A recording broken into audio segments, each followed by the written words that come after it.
하려고 합니다. 지난 시간에 부활한 몸의 상태에 대해서 얘기를 했습니다. 지금의 몸과 부활의 몸은 같다, 다르다? 다르다. 어떻게 다르냐? 요게 뭐라고 그랬어요? 상추 씨앗. 역시 기억을 잘하시네. 요게 뭐라고요? 상추 씨앗. 상추 씨앗을 심었어요. 이번 주에 오신 분은 저 사람이 혹시 또 이단 아닌가 이럴 거예요. 이게 상추 씨앗이라고 그러니까 상추 씨앗이라고 가정하는 거예요. 가정하는 거. 자, 상추 씨앗을 심었어요. 그러면 나오는 건 뭐가 나와요? 씨앗이 나와요? 아니죠. 상추가 나와요. 상추가. 이게 뭐예요? 상추예요. 예, 상추. 자, 상추 씨앗을 심었는데 상추가 나왔어요. 같아요, 달라요? 다르잖아요. 마찬가지로 하지만 본질은 씨앗 속에 뭐가 있는 거예요? 상추의 형상이 속에 있는 거죠. 그러니까 그 형상이 나오는 거잖아요. 자, 우리의 이 육체와 장차 부활할 몸은 마치 씨앗과 상추가 다른 것처럼 우리가 뭔지는 모르지만 다르다는 거예요. 이해가 되세요? 완전히 다르지만 그때 나와 지금 나의 동질성은 있을까요, 없을까요? 있지요. 그래야 지옥 가고 천국 가서 벌 받고 상 받고 할 것이니까 동질성을 갖고 있어요. 하지만 이 땅의 몸이 아니라 다른 몸으로 나올 것이다. 자, 사도 바울이 두 몸을 비교했어요. 이 몸은 따라합니다. 이 몸은 썩고 천하고 약하다. 그 몸은 어떤 거예요? 우리가 거기 가서 부활할 몸은 썩지 아니하고 반대로 영원할 몸. 그 다음에 약하지 아니하고 강한 몸, 천하지 아니하고 귀한 몸. 그렇다고 또 여러분 옆 사람 보고 이 천한 것 이러면 돼요, 안 돼요? 교회 나와서 설교 잘못 들으면 시험 들어요. 여러분, 우리가 육신이 약하고 천하다고 그래도 이 땅에서는 귀해요. 귀해요, 안 귀해요? 귀하잖아요. 사도 바울이 얘기하는 것은 이 땅의 몸은 100년, 우리가 장차 그 몸은 영원할 몸. 그러니까 어디에다 더 많이 투자해야 된다? 영원한 몸에다 더 투자해야 된단 말이지 이 몸이 쓸모없단 말이 아니에요. 그래서 사도 바울이 육체의 연습은 약간의 유익이 있다고 그래요. 하지만 경건의 연습은 금생과 내생의 약속이 있는 훨씬 더 중요한 것이다 라고 얘기를 했어요. 여러분, 이 땅의 몸이 감기 들어요, 안 들어요? 자, 감기 드신 분, 몸살 나신 분, 지금도 앉아서 오늘 비가 오구나 하고 느끼시는 분. 네, 아침에 제가 느껴요. 오늘 비 오나? 이러면서 이제 느낄 몸이 됐습니다. 아직 좀 새파란 것 같고 흰벌이나 아주 현미경으로 찾아야 하나씩 나오지만 하나님 은혜예요. 이 염세가 아니고. 그렇지만 이 몸은 참 비실돼요. 제가 강원도 잠시 갔다 왔어요. 목요일날 신방을 열심히 하고 오후에 혼자 막 운전해가지고 남들 다 일찍 아침에 갔는데 이제 오후에 갔어. 그리고 회의하고 예배드리고 그리고 그 다음날 아침에 밥 먹고 일어나서 족구를 했단 말이에요. 족구를. 사우나 내기 족구를 했어요. 사우나 내기. 이겼어요. 제가 스트라이크였습니다. 공격수였어요. 죽을 힘을 다해서 족구를 하고 나니까 지금 겉은 지금 멀쩡해 보이죠. 근데 속은 으아 이렇게 하고 있는 거예요. 그래서 기도할 때도 제가 저기 가서 앉아 있다가 나오는 날은 좀 서 있기가 으아한 날, 네, 그런 날이에요. 자, 그런데도 그 모습은 봐도 이금순 권사님, 제가 이뻐요? 아, 이쁘대요. 그렇잖아요. 예, 권사님 참 제가 이쁘대요. 그래서 얼마나 감사해요. 이왕이면 저를 이쁘다 그러시는 분을 자꾸 모셔야 돼. 얼마나 감사한지. 이렇게 이뻐 보이는데 속에는 한다고. 자, 제가 오늘 좀 깔끔하게 입었어요, 안 입었어요? 아유, 감사해요, 권사님. 자, 이 옷을 깔끔하게 지금 한 달째 드라이 안 하고 입지만 깔끔해 보이죠? 근데 일주일에 한 번씩 입으니까 한 달 입어도 괜찮아요. 자, 그리고 넥타이가 괜찮아 보여요? 네, 괜찮아 보여요. 네, 넥타이가 이게 보통 넥타이가 아니에요. 제가 처음 전도사 할 때 89년도 90년 91년 2년 정도, 만 2년 정도 가르쳤던, 그때 중학교 1학년이었던 애.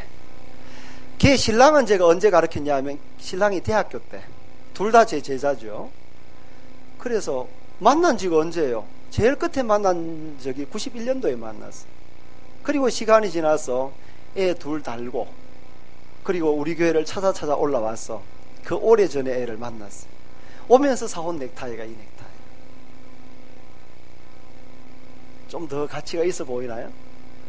제가 넥타이 자랑하려고 그런 게 아니라, 이 몸도 때로는 양복 입고 넥타이 매고 우리가 좋은 음식을 먹고 아침도 먹고 이렇게 와야 되지만, 그렇게 공을 들여도 몇 년?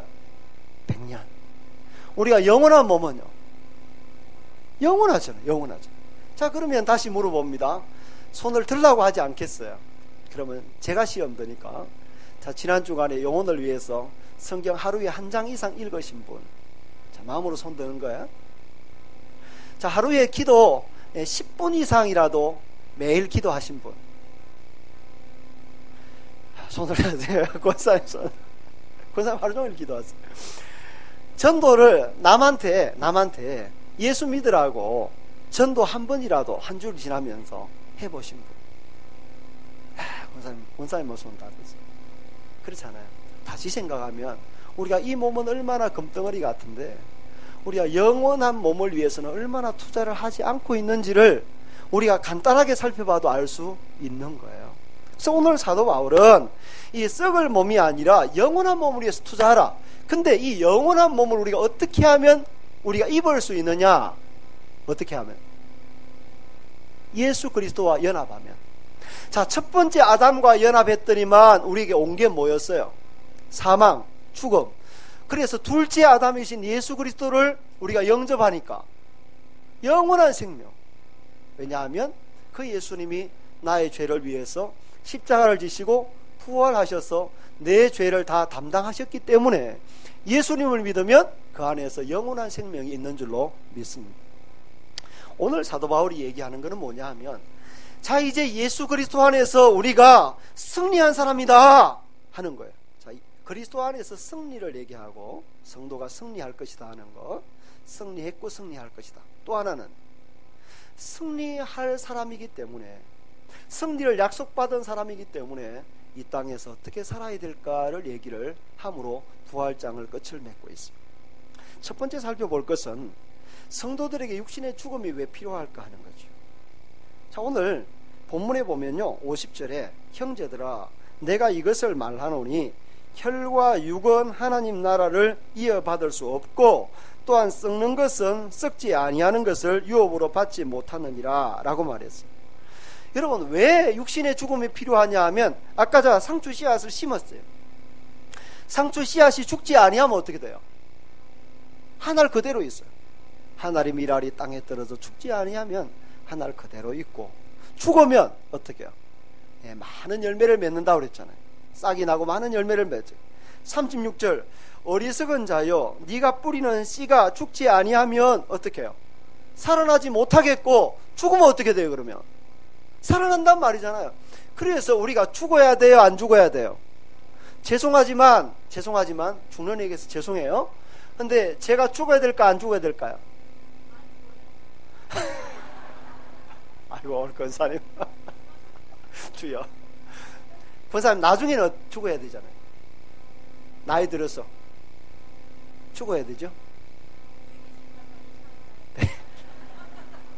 120살 주여, 우리 자식이 걱정돼요, 권사님. 우리가 살다가 죽어야 돼요. 권사님 늘 120세까지 사신다 그러셨어요, 본인이. 그래서 여러분, 우리가 120세에 넘으면 죽어야 돼요, 안 죽어야 돼요? 죽어야죠. 그때 계속 살면 안 돼요. 우리가 죽어야 내세 새로운 몸으로 부활해요. 이 땅에 오래 사는 것도 복이겠지만 우리가 내세에 예수 그리스도 안에서 새로운 몸으로 부활해서 영원히 사는 것이 복이 아니에요. 그래요. 그래서 그 부활할 몸을 위해서 이 몸은 어떻게 해야 돼? 이 몸은 죽어야 돼요. 그래서 오늘 본문에 혈과 육은, 혈과 육이 또 피와 살은 이게 아니고 육신은 이런 말이에요. 관용어구잖아요. 그리고 그 뒤에 나오는 또한 썩는 것은 썩지 아니한 것. 썩는 게 뭐예요? 이 몸은 우리가 죽겠다는, 그래야 우리가 영원한 몸을 부활의 몸으로 받을 수가 있다는 거죠. 자, 원래 하나님 우리를 창조하실 때에 죽을 몸으로 창조하셨다? 아니다는 거죠. 하나님 우리를 하나님 형상으로 창조하셨어요. 그리고 복을 주셨어요. 여러 가지 각종 실과들을 에덴 동산에 만들어 놓고 그것을 먹고 영원하도록, 먹고 주와 더불어 교제하며 살도록. 근데 사람이 하나님처럼 되려고 하다가 나무 열매 하나 따먹은 게 아니라, 그게 중요한 게 아니라, 사단이 너 이거 먹으면 하나님처럼 될 거야. 그래서 하나님처럼 되려고 그 열매를 따먹어서 타락했어요. 자, 얘기가 있어요. 우리 김상기 집사님 제일 앞에 앉아 있으면 항상 설교에 도우미가 되는 거예요. 자, 주영이가 있잖아요. 몇 개월? 13개월. 아빠는 조금 더 지나면 이제 몇 개월인지 몰라요. 엄마들은 기억하는데. 자, 13개월. 주영이가 지금 아빠를 떠나서 살 수 있을까요, 없을까요? 없죠. 지금은 없죠. 지금은. 일부에 제가 동현이 얘기했는데, 동현이가 고기를 조금 갸우뚱하더니 아직은 아니래. 조금 더 지나면 이제 아빠를 오히려 먹여 살려야 될 수도 있습니다. 여러분, 타락이라는 건 딴 게 아니고, 타락이라는 것은 하나님 우리를 만드셨어요. 우리가 피조물이라는 것은 그분에게 의존되어 있다는 거죠. 우리를 만드신 분이 아니라면 우리가 살 수 없는 거예요. 그런데 타락이 뭐냐 하면, 나는 당신 없이 나 혼자 살 거야. 내 인생은 나의 것. 이게 타락이에요. 제일 나쁜 노래가 그래서 내 인생은 나의 것. 이게 제일 나쁜 노래라고 그랬어요. 내 인생은 주의 것. 아멘. 이래야 복음성가예요. 내 인생은 나의 것. 이게 제일. 여러분, 자식이 아버지 앞에 와서 내 인생은 나의 것 이러면 아직은 아니에요. 네가 아직은 그런 노래 부를 때가 아니야. 이제 자기 스스로 갈 때까지는 아니죠. 그래서 우리가 타락해서 하나님으로부터 떠나니까 어떤 현상이 벌어졌냐 하면, 영혼이 이미 끝났어요. 자식이 아버지를 떠나는 순간 사실은 이미 죽은 거예요. 이건 일부에 동현이한테 물어도 알더라고요. 중학생이 알아요. 아버지 떠나면 이미 죽은 몸이에요. 아직 육신이 살아있지만 영적으로 이미 죽었고 곧 육신도 죽을 거예요. 우리가 마찬가지입니다. 영원하신 하나님을 떠나는 순간 우리의 영혼이 죽었고 우리의 육신도 곧 죽을 거예요. 그래서 우리가 새로운 몸으로 거듭나야 돼요.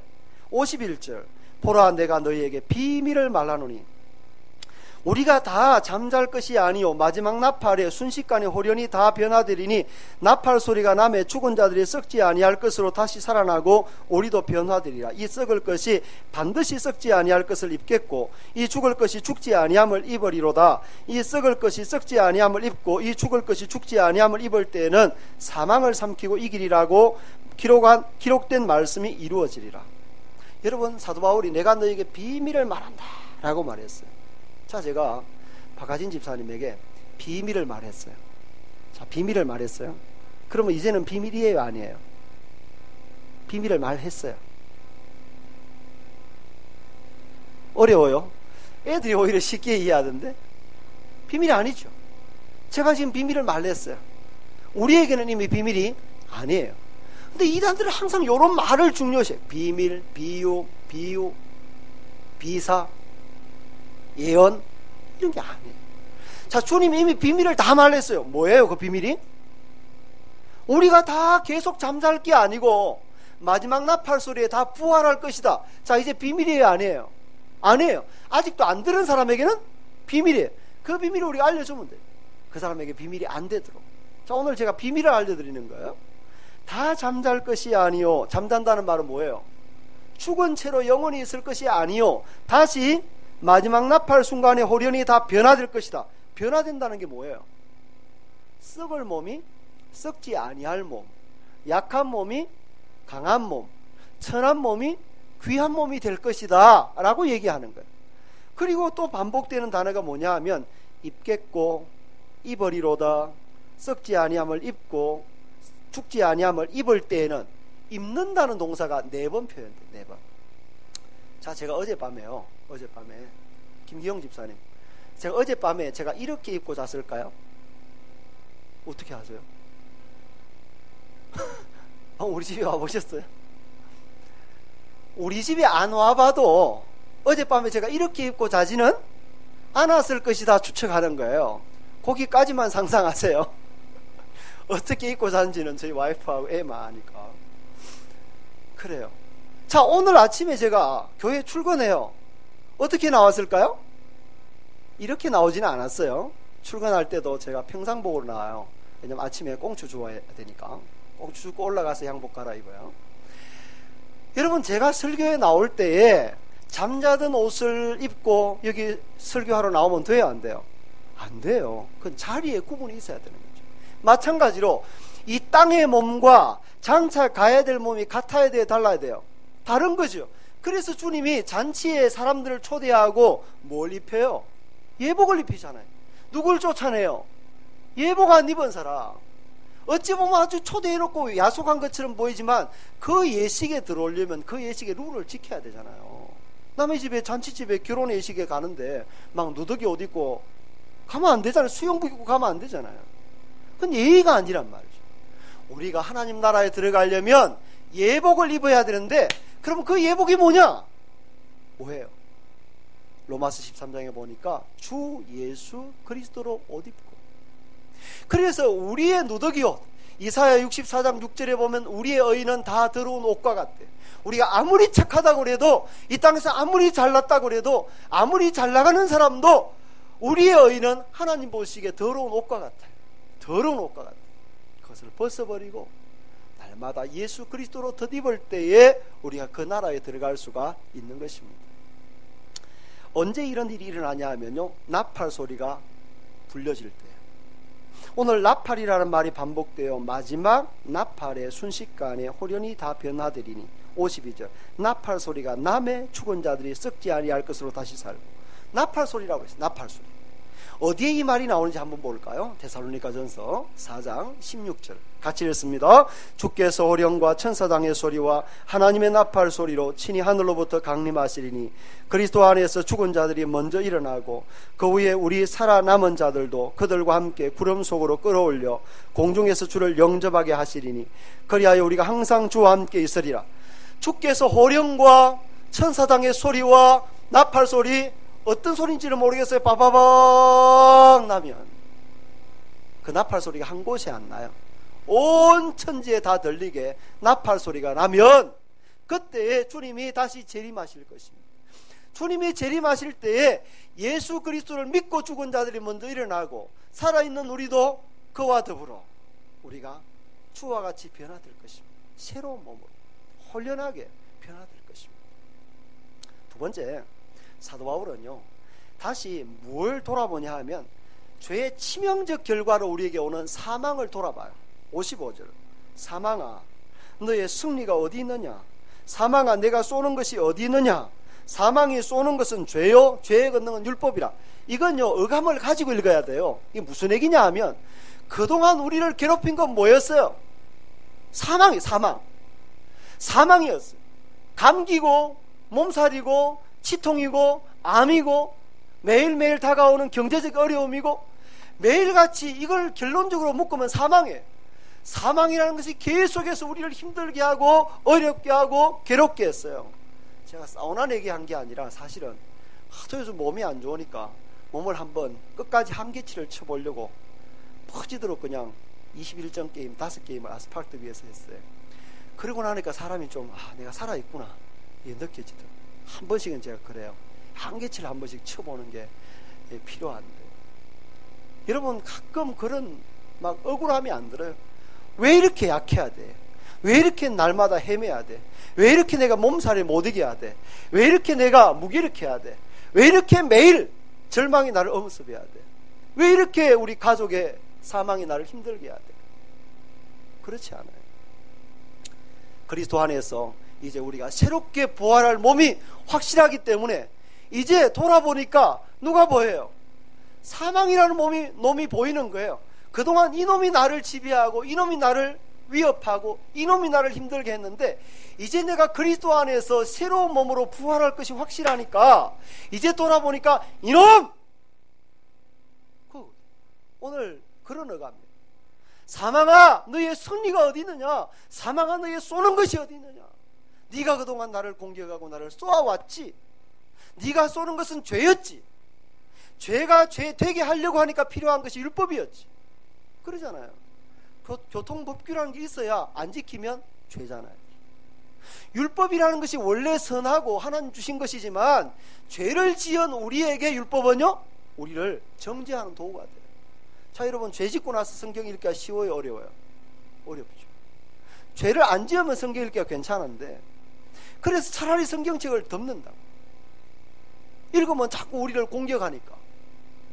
근데 하나님으로 봐서는 회개하라고 우리에게 도전하는 거고, 사단은 우리를 진짜 죽이려고 정죄하는 거예요. 그때 우리가 하나님의 음성을 듣고 말씀을 읽는 게 중요해요. 다시 돌아와서 사도 바울이 그동안 이 사망이라는 것에 공격을 받았던 지난 시간이 너무너무 억울한 거예요. 내가 예수를 모르고 예수를 안 믿고 지옥 권세에 매여 있었던 지난 시간 너무 억울한 거예요. 그래서 예수 믿고 부활의 확신을 가지고 뒤를 돌아보면서 확신 있게 외치는 소리가, 사망아 네가 지금까지 나를 이겨먹었느냐? 사망아 네가 지금까지 나에게 승리했느냐? 네가 겨우 쏘는 것은 죄고 죄의 권능은 율법이다. 너 이제 끝났다는 거지. 나는 이제 예수 그리스도 안에서 새로운 부활의 몸을 입을 것이다 라고 얘기를 하는 거죠. 여러분, 우리가 이 땅 가운데 살아가면서 사망이 우리를 계속 도전하거든요. 힘들어요, 안 힘들어요? 힘들어요. 근데 우리만 힘든 게 아니라 누구도 힘들었는지 한번 볼까요? 로마서 7장 24절 같이 읽습니다. 오라 나는 공고한 사람이로다. 이 사망의 몸에서 누가 나를 건져내랴. 여기 나가 누구냐 뒤에 딱 열어보니까 사도 바울이에요. 그렇게 존경하는, 그렇게 위대해 보이는 사도 바울도 매일같이 자기의 몸에 약함이 있었어요, 없었어요? 여러분, 사도 바울은 종합병원이었어요. 매일같이 아프고 매일같이 힘들고 매일같이 고문당한 자리, 매일같이 눈병 앓았던 자리, 매일같이 간질 앓았던 자리. 자기가 예수 믿어서 한면으로는 소망이 있지만 육체의 약함을 볼 때 너무너무 힘든 거예요, 삶이. 그래서 자기의 마음으로는 하나님 따라 살고 싶은데 뭐가 약해요? 육신이 약해요. 그래서 사망의 몸이라고 표현했어요. 언제 내가 이 몸을 벗어버리고 주 앞에 갈까? 세 번째, 그러나 예수님께서 이 사망을 이기셨다는 거예요. 이게 오늘 사도 바울이 얘기하는 거예요. 오늘 57절, 우리 주 예수 그리스도로 말미암아 우리에게 승리를 주신 하나님께 감사하노니. 누구로 말미암아 승리를 주세요? 예수 그리스도로 말미암아 승리를 주신 하나님께 감사한다. 나는 사망을 이길 능력이 있어요, 없어요? 없지만 내가 예수 그리스도를 믿을 때 예수님이 사망 권세를 이기시고 십자가를 지시고 부활하셔서 승리하셨기 때문에 내가 예수를 믿으면 나도 승리하여 세상에서 너희가 환난을 당하나 담대하라. 내가 세상을 이기었노라. 예수님이 세상을 이기셨으니까 나도 그 안에 세상을 이기는 거예요. 그래서 사도 바울이 뭐라고 말하는지 로마서 7장 25절 한 구절 빼고 같이 읽습니다. 우리 주 예수 그리스도로 말미암아 하나님께 감사하리로다. 그런즉 내 자신이 마음으로는 하나님의 법을, 육신으로는 죄의 법을 섬기는, 내 마음으로는 하나님의 법을, 육신으로는 죄의 법을 섬기는 이 가운데서 오직 주 예수 그리스도로 말미암아 하나님께 감사할 것밖에 없다. 예수 그리스도가 사망을 정복하셨어요. 우리에게 이 특권이 얼마나 큰지. 자, 이 나사로라는 사람이 죽었어요. 그 집에 예수님이 방문했어요. 예수님은 그 나사로가 죽을 때까지 기다렸다 가셨어요. 누이 동생 마르다가 너무 가슴이 아파서 오신 예수님에게, 예수님 우리 오라버니 어떻게 됩니까? 라고 물었을 때에 예수님이 마르다에게 이렇게 말씀하셨어요. 예수께서 이러시되 나는 부활이요 생명이니 나를 믿는 자는 죽어도 살겠고 무릇 살아서 나를 믿는 자는 영원히 죽지 아니하리니 이것을 네가 믿느냐? 질문하셨어요. 나는 부활이요 생명이니 나를 믿는 자는 죽어도 살겠고. 여러분, 죽어도 살 줄을 믿습니까?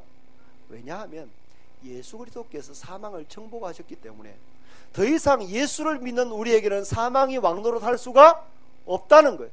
오직 우리 위에 왕노릇하시는 분은 예수 그리스도밖에 없어요. 그래서 예수 그리스도로 말미암아 이김을 주시는 하나님 앞에 감사한다라고 얘기를 했습니다. 자, 다시 논리를 잘 따라오셔야 돼요. 자, 첫 번째, 왜 우리가 죽어야 되는지. 왜 죽어야 된다고? 혈과 육으로, 육신으로는 하나님 나라를 유업으로 받을 수 없으니까, 천국 갈 수 없으니까 죽어야 새로운 게 나오니까 죽어야 돼. 근데 이 사망이라는 놈이 얼마나 그동안 우리를 힘들게 해왔는지 사도 바울이 뒤를 돌아보고 욕을 한번 하는 거예요. 누구에 대해서? 그동안 나를 올가매고 잡고 있던 죄에 대해서, 사망에 대해서 욕을 한번 하고 돌아서서 누구에게 감사해요? 승리를 주신 하나님 앞에 감사해요. 감사해요. 그림이 그려지나요? 그리고 이 끝! 이게 아니고, 자, 우리에게 하나님께 승리를 주셨으니까 우리가 어떻게 살아야 되는지를 얘기해야 되잖아요. 이게 없으면 우리가 그냥 죽어야 되잖아요. 58절 같이 읽습니다. 시작. 그러므로 내 사랑하는 형제들아, 견실하며 흔들리지 말고 항상 주의 일에 더욱 힘쓰는 자들이 되라. 이는 너희의 수고가 주 안에서 헛되지 않은 줄 알미라. 오늘 사도 바울이 끝부분에 견실하며 흔들리지 말며 항상 주의 일에 더욱 힘쓰는 자들이 되라. 지금 3중으로 지금 아주 강하게 말하고 있어요. 왜 견실하며, 왜 흔들리지 말며, 왜 항상 주의 일에 더욱 힘쓰는 자들이 되라고 할까? 왜 그럴까요? 대답은 간단해요. 흔들리지 말라. 왜 흔들리지 말라 그래요? 흔드는 놈이 있으니까. 이해가 돼요? 그 흔드는 놈이 어디 있는지 볼까요? 12절. 그리스도께서 죽은 자 가운데서 다시 살아나셨다 전파되었는데도 불구하고 너희 중에 어떤 사람들은 어찌하여 죽은 자 가운데서 부활이 없다 하느냐. 너희 중에 어떤 자들이라고 그랬어요. 그러니까 교회 안에서, 교회 바깥이 문제가 아니고 우리가 교회라는 곳에 들어와서 신앙생활 하는 동안에도 우리의 믿음을 흔드는 놈이 있어요, 없어요? 있잖아요. 그러니까 견실하며 흔들리지 말며 항상 주의 일에 더욱 힘써야 되죠. 33절. 속지 말라. 악한 동무들은 선한 행실을 더 피나니. 자, 예수 믿으면 천국 가고 구원받았는데 이제는 선한 행실 필요 있다 없다? 있다. 없다 그러면 구원파예요. 그러니까 이렇게 교묘하게 속지 말라 그러죠. 속지 말라. 속이는 사람이 있어요. 속지 말라. 악한 동무들은 선한 행실을 더럽힌다. 물론 우리가 예수 믿고 나서 선한 행실을 해서 구원받는 게 아니에요. 구원을 은혜로 받았기 때문에 선한 행실을 해야 되는 거예요. 속으면 안 돼. 35절. 누가 묻기를 요건요, 누가 몰라서 묻는 게 아니에요. 누가 묻기를, 우리를 지금 살살 꼬이는 거라고. 우리에게 누가 물어요. 성탄절 12월 25일 맞아? 사실 아니거든요. 25일일 수도 있고, 러시아 정교에서는 1월달이 지켜요. 여러분 생일 몇 개예요? 저는 생일이 3개예요. 민정, 양력 생일, 음력 생일. 그리고 여차하다가 한 번씩 제 생일을 따로 제정해 주시는 분도 계시더라고. 제 생일을 오해하셔가지고. 그럼 생일이 여러 개지만 제가 태어난 것은 이뻐요. 권사님 이쁘다고 인정해 주셔서 오늘 감사해요. 제가 태어나 있잖아요. 사실은 그리스도께서 분명히 이 땅에 오셨는데도 불구하고 12월 25일에 오셨냐 이렇게 묻는 놈들의 특징이 뭐예요? 살살 우리를 의심하게 해가지고 믿음을 떠나게 하려고. 누가 묻기를 35절에 죽은 자들이 어떻게 다시 살아나며 어떠한 몸으로 오느냐. 야, 말도 안 돼. 죽으면 끝이지 뭘 또 와. 너 죽은 사람이 다시 온 거 봤어? 어떤 몸인지 봤어? 상추 봤어? 씨만 봤지. 이렇게 얘기한단 말이에요. 그러니까 조심해야 돼. 항상 교회 안에 가라지들이 있다는 것 여러분 조심하셔야 돼요. 교회 바깥은 문제가 안 돼요. 원래 바깥에 안 들어오니까. 안에서 우리의 신앙을 잘. 지난주 중에 신방을요 3일을 4개 사랑방 신방을 했어요. 근데 금요일날 저녁에 남성 사랑방을 신방을 했는데 다 젊은 분들이에요. 그게 순장이 윤을로 집사님, 아주 젊은 분들, 다 젊은 분들. 사진 찍어놓은 거 보셨죠? 다 젊은 분들. 근데 기도 제목을 들어보니까 정말요 막 인생 노년을 사신 분이 한숨 쉴 만한. 근데 진짜 이 웃을 일이 아니에요. 웃을 일. 기도 제목을 듣는데 제가 너무 가슴이 아팠어요. 그리고 웅변하듯이 설교를 했어요. 그리고 기도도 정말 탄식하듯이 하고. 가장인데 책임은 주어졌잖아요. 근데 가게에는 빨간불이 들어오고 자다가 요즘 문득문득 깬대. 자다가 깨어서 일어나서 잠든 아내와 아이들 얼굴 보니까 앞이 어떻게 해야 될지 막 걱정이 되는 거예요. 우리 가정 어떻게 하면 좋지? 가게 어떻게 해? 집을 팔어 말어? 어디를 이사가? 앞으로 사업 어떻게 해? 이런 고민. 여러분, 세상은 만만치 않습니다. 매일 우리가 이겼다라고 말하지만 사망권세가 매일같이 우리를 도전해오고 있어요. 그때 우리가 기억해야 됩니다. 잊어버리면 안 돼요. 그래서 견고하고, 그래서 흔들리지 말고, 그래서 주의 일에 더욱 힘써야 돼요. 힘써야 돼요. 그렇지 아니하면 사단이 우리를 흔들어버립니다. 믿음 흔들. 많은 믿음의 선진들이 이 길을 달려갔습니다. 히브리서 11장 15절 16절 같이 읽어보겠습니다. 읽습니다. 그들이 나온 바 본향을 생각하였더라면 돌아갈 기회가 있었으려니와 그들이 이제는 더 나은 본향을 사모하니 곧 하늘에 있는 것이라. 이러므로 하나님이 그들의 하나님이라 일컬음 받으심을 부끄러워하지 아니하시고 그들을 위하여 한 성을 예비하셨느니라. 그들이 나온 바, 1차적으로는 성경 읽어보면 아브라함과 그리고 사라입니다. 그 이전에 있었던 노아나 이런 사람도 포함돼요. 믿음의 조상들이 나온 바 본향, 아브라함에게 나온 바 본향이 어디예요? 갈대아우로. 그것을 생각하였더라면 돌아갈 기회가 있었어요. 하지만 아브라함은 어땠어요? 돌아가지 아니하고 앞으로 하나님이 지시할 땅으로 나아갔어요. 자, 육신적으로 볼 때에 나아갈 땅과 뒤로 돌아봐서 나온 바 본향 어디가 좋았어요? 여러분, 땅으로 보면 나온 바 본향 갈대아우로가 훨씬 좋았어요. 그건 지형을 이해하면 이해할 수 있어요. 앞으로 갈 길이 훨씬 더 험하고 어렵지만 그 길은 리더가 지금 누구예요? 하나님이에요. 앞에 있는 갈대아우로는 잘 먹고 잘 살다가도 죽을 땅이에요. 영원히 죽어요. 근데 이제 내가 나와서 하나님 인도할 땅, 앞으로 가야 될 땅은 어디예요? 더 나은 본향이에요. 지금 더 낫지 아니하고 예수 믿기 때문에 힘들 수 있지만 앞으로 우리가 가야 될 천국이 더 나은 본향이기 때문에 그 더 나은 본향을 위해서 돌아가지 아니하고 이 길을 매일매일 가는 거예요. 이게 믿음의 싸움이에요.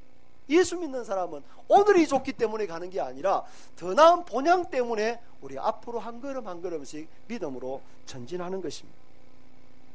이 길을 누가 먼저 가셨냐 하면 예수님이 이 길을 먼저 가셨어요. 히브리서 12장 2절 같이 읽습니다. 믿음의 주요 또 온전하게 하시는 이인 예수를 바라보자.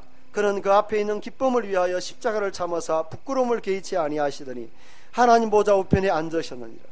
믿음의 주요 온전케 하시는 누구를 바라보자?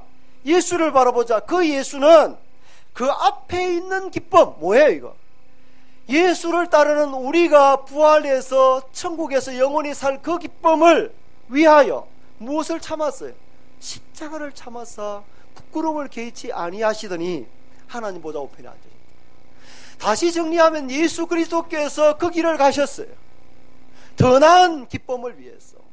그리고 예수를 따르는 모든 사람들도 나온 바 본향을 포기하고 이제 더 나은 본향을 위해서 오늘 어려움이 있지만 그 길을 가고 있는 거예요.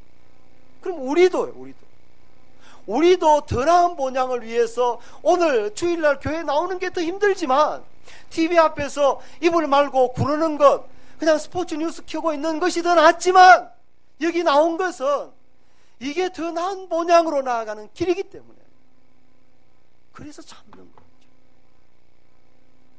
우리의 수고가 헛되지 않습니다. 세상의 메시지는 이 세상에서 잘 살려는 것입니다. 세상에서 다 누리라는 것입니다.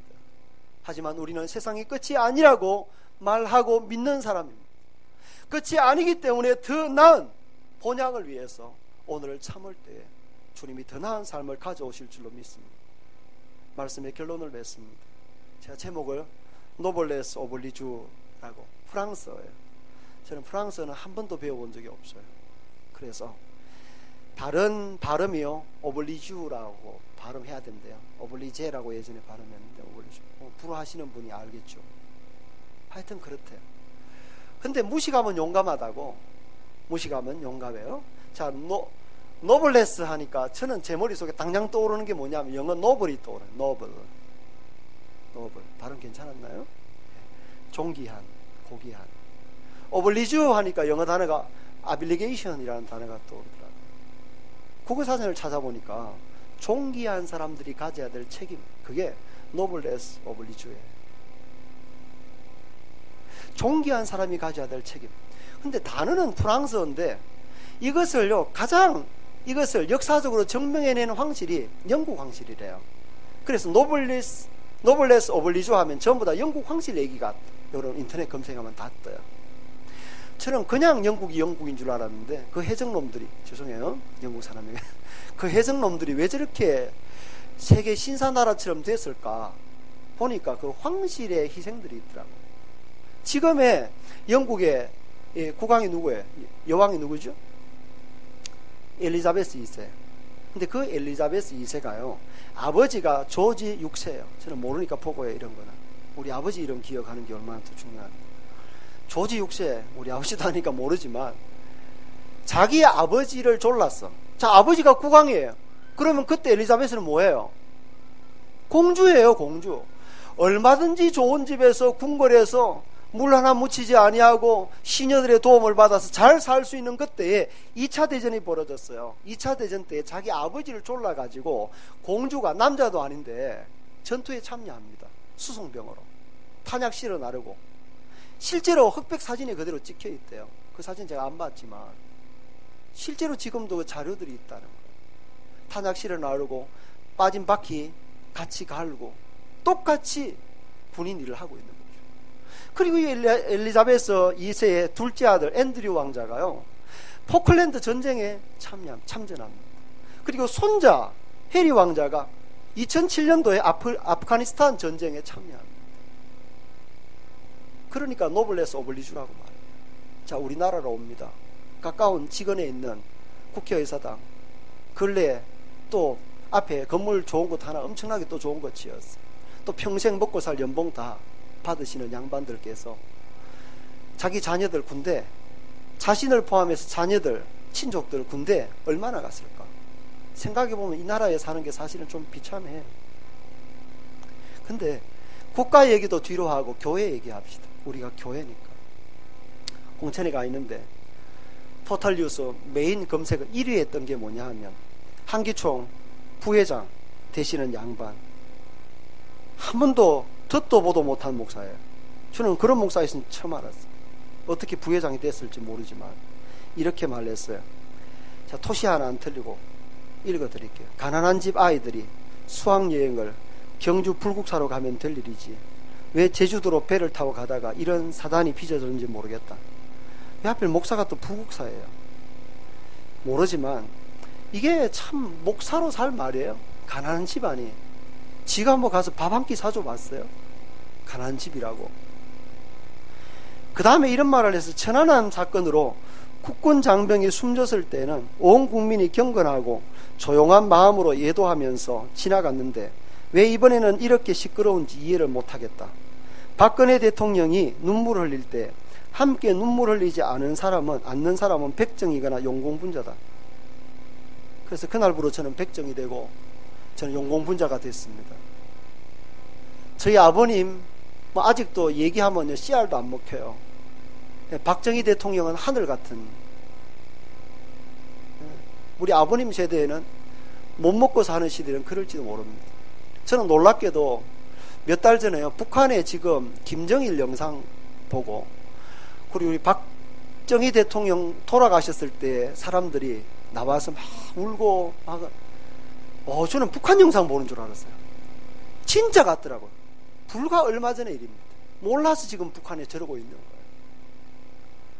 여러분, 저는 이번에 박근혜 대통령 울 때 안 울었습니다. 눈물이 나지 않고 화가 나더라고요. 88분을 물 위에 배가 떠 있었는데 한 명도 구원하지 못했는데 울 게 아니라 무릎 꿇고 사죄해야죠. 대통령이라도. 제가 만약 대통령 될 일이 없겠지만 그랬다면 진짜 사죄했을 거예요. 그래야 되지 않겠어요? 국가 원수가 백성들의 생명을 존엄한 가치로 여기야 그게 대통령의 가치가 있는 거 아니겠어요? 생수교회 담임 목사 무슨 가치가 있을까요? 성도의 생명을 존귀하게 여겨야 가치가 있지 않을까요? 마찬가지입니다.